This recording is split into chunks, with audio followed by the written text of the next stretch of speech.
Hello everyone, I hope you're having a lovely day wherever you are and whatever you're up to. Thank you for tuning in today, whether you're cooking, cleaning, walking or driving somewhere. Appreciate that you are taking the time to listen, and I do believe that this will help you create a healthier, fitter lifestyle that is more maintainable as well. Today we're going to talk about overeating, but not in the sense of binging and emotional overeating, but more in the sense of the overeating when it happens. So if we're out on social events or we just want to have some more food, no emotional reason, just us being human and want some more food, and actually realising how it affects our health, how to actually be okay with it, and realise sometimes it's not actually as bad as what we believe it is. So hopefully this will give you some freedom to the fact that actually you can overeat and it's not bad and it's not ruined your progress, because I think it's easy to think that whenever we do go off track or eat too much, that's it, everything's ruined. But hopefully with what I'll explain today, you'll see that it's not all bad and that there is nothing wrong with it, and we're all human and our body can cope with this because this is what we train for, this is how our bodies are designed. So quite a good thing to start with, I guess, is talking about our ancestors, our history. So our bodies are designed to store excess food because food was not so readily available. I couldn't just go to the shop and buy some food. It was more, there was scavenging, hunting, trying to find food. And whenever there was food available, it was eat as much as you can. And thankfully, our body can store the excess food as fat because we never know when the next meal will be. Say thankfully, because that is what has helped us survive and get to where we are today. But maybe not so thankfully now that food is so readily available, because now we all are gaining fat very easily.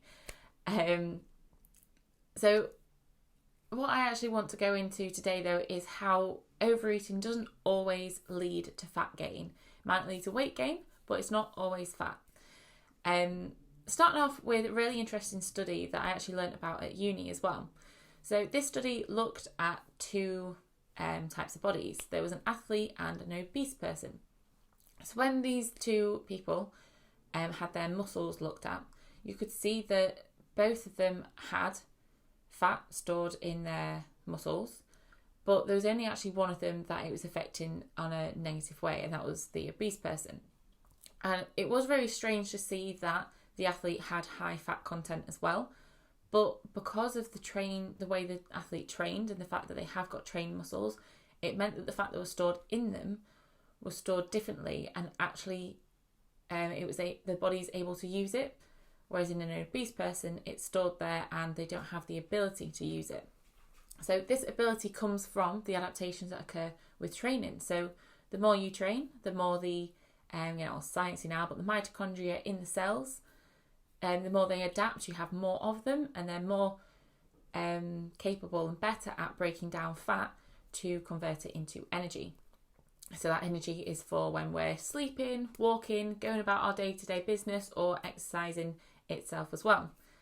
So when the obese person hasn't trained, they don't have that adaptations, the fat is there and is much harder to use, harder to get rid of. And this increase in fat storage within the muscles can also then lead to type 2 diabetes. So it's not the end all though, because this can be reversed. This is a good thing about the human body, that anything that happens one way can actually go the other way as well. So this is why as well, I think that it's not always just about what we're eating, but it's the fact that we're training as well. And you should appreciate that if you are training like you should be, then you are going to get these adaptations. So knowing that fat is going to be stored in our muscles, it's actually not such a bad thing, because you can be proud of the fact that you are maintaining a training regime, you are creating these adaptations within the muscles, and we're able to use the fat stores and the carbohydrate stores to another level, to another extent. So comparing yourself to someone that sits on the sofa all day, doesn't train and overeats, you can overeat and go, well actually, I know my body can cope with the overeating and the fat storage that is in my muscles because I train. So that's a little pat on the back that you can give yourself and go, actually, it's not all bad. My body's well trained. Another really good study was looking at the step count and overeating. So this actually I really like to relate to Christmas time as well, because usually over Christmas we will start to overeat. maybe for 2 weeks. And because it's colder, we end up busier, we end up moving less as well. So hopefully hearing this now, you'll be able to go into the winter months and over Christmas thinking, well, I'm going to overeat, but it doesn't matter because I'm going to keep my movement up. And here's why you should. So there was 2 groups. One group, they ate their normal amount, which was 2,700 calories. They did 10,000 steps every day. They did this for 14 days. Their blood glucose, so the sugar in their blood, was controlled better because they had better insulin sensitivity. So this is our body's capability of detecting when there's a high amount of sugar in our blood, so usually after a meal, and its ability of then moving that sugar out of the blood and into wherever it needs to be stored, so like the liver, the muscles, anywhere that's necessary for it to be used and stored. But vice versa, the other group, they didn't do 10,000 steps, they only did 1,500, and they actually overate with this one. So they ate 4,200 calories. So the 10,000 step group, they ate their normal amount to maintain their weight, and the 1,500 group, they reduced their step count and overate. What they found when they compared this was, like I said, the 10,000 step group, they had a higher insulin sensitivity, their body was better at storing and using glucose, but the lower step count, and when they're overeating, they had a decreased insulin sensitivity, so their body wasn't as good as storing the glucose, which meant that there's more blood going around the body with higher sugar levels, which, if that happens over and over again, that causes problems with the arteries, can lead to type 2 diabetes as well. So overeating and not hitting your step count can cause a lot of bad things, in summary. But when they flipped this round and they did overeating, so they were eating I think it was 5,000 calories, but they still did their 10,000 steps, those bad results that the other group had got from doing low amount of steps but eating lots of calories, those bad things that didn't occur with the high step group. So when you overeat and still stick to your training regime and 10,000 steps, I mean, it doesn't have to be 10,000 steps, but the idea is the fact that you actually are moving more each day. When you do this, the insulin sensitivity isn't altered, so it doesn't go down. It stays high and can even be improved as well. So the risk of developing type 2 diabetes, having high cholesterol, and the way that the sugar is then stored in the body is not as, I'm going to say bad, just for ease. So what we can take away from that is that even when we're overeating, it doesn't mean we've lost all control and sense and that we're being bad and that we're kind of lost now and we have to start again. It actually just means, well, I'm overeating, so I'm just going to move more.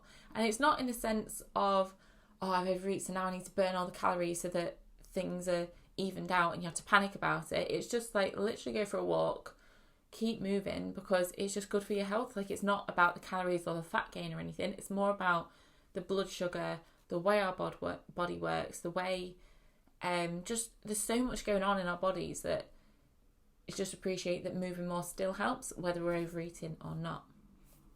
And then another thing with overeating as well is that when we overeat, the extra calories aren't always stored just as fat. So if we're overeating in things like protein, so say you're overeating your calories by 400 calories and it's because you've eaten 2 chicken breasts extra than normal, this doesn't mean that you're going to gain fat just because you've overeaten, because protein's protein. It's not going to get converted into fat just because you've overconsumed in calories. Protein's protein. It can't just chain from one molecule to the other. And if and when it does happen, it actually requires a lot of energy from the body. And like we said earlier, our bodies are always trying to preserve energy because it doesn't know when its next meal is going to come, just like our ancestors. So why would our body expend energy on turning protein and glucose, sugar, carbs as well? It's not just protein for this one. Why would our body spend energy on converting these to fat when really it wants to save its energy because it doesn't know when its next meal is, essentially. So if you're going to overeat, what I'm basically trying to say here is that it doesn't matter if you overeat in carbs and protein as much, because it's not going to be stored directly as fat. Protein will be stored in the liver, broken down into amino acids, can help them with the muscle synthesis, and then also amino acids, if you've got too many in the blood and there can't be any more stored anyway, you'll just weed them out as well. Carbs, if you overeat in carbs, again, the carbs can be stored in the muscles.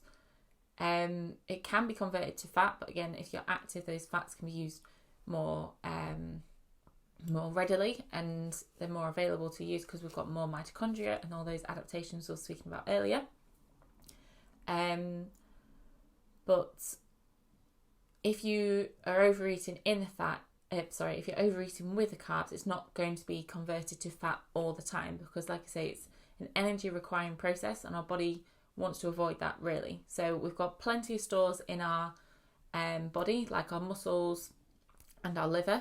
There's actually, I think it's 80% of the glucose that we intake is stored in our muscles, because that's the storage site. Our brain uses sugar, our muscles want to use sugar, like everything, most bodily functions require glucose as like an equation of how things work. So glucose and sugar isn't a bad thing, and overeating in it isn't always going to be stored as fat. Also, if we do overeat, Mabel's barking, even though there's no one at the door, sorry for that. Also, yeah, if we do overeat, doesn't always mean that we're then going to overconsume in calories, because sometimes we end up expending more calories because we've overeaten, if that made sense. So sometimes when we overeat, we actually have more energy. So we might put a bit more effort into our training regime. We might push for that extra set, do a few more reps, and we might just have more energy about us. So we might be dancing around in between sets or up and about instead of like sitting on the bench, resting, not really moving much, not fidgeting. So if we've got more energy in our body because we're overeating, then we'll have more energy to move about and we'll feel better as well. So even now, like I'm sat talking, moving my hands, if I was undereating in a calorie deficit and not eating very much at all, I might be sat here very still and not moving. So I'm expending less energy. So the more energy we consume, the more energy we've got. So you will expend this over the day by moving more, fidgeting more, and you might actually go for a walk as well, because you know you've overeaten a little bit. Because like I said, then if you've overeaten but you still hit your 10,000 steps, and all the health benefits are still improved and there. So all those conscious and subconscious things that occur when you do overeat actually means that sometimes when we do overeat, we're not just going to gain fat suddenly. It takes time to gain fat. So just like it takes time to lose it, takes time to gain a lot of it as well. What does complicate this a little bit is that when we do overeat, we're very likely to stand on the scales and see that the scales have gone up. But again, highlighting that the increase in weight does not always mean an increase in fat.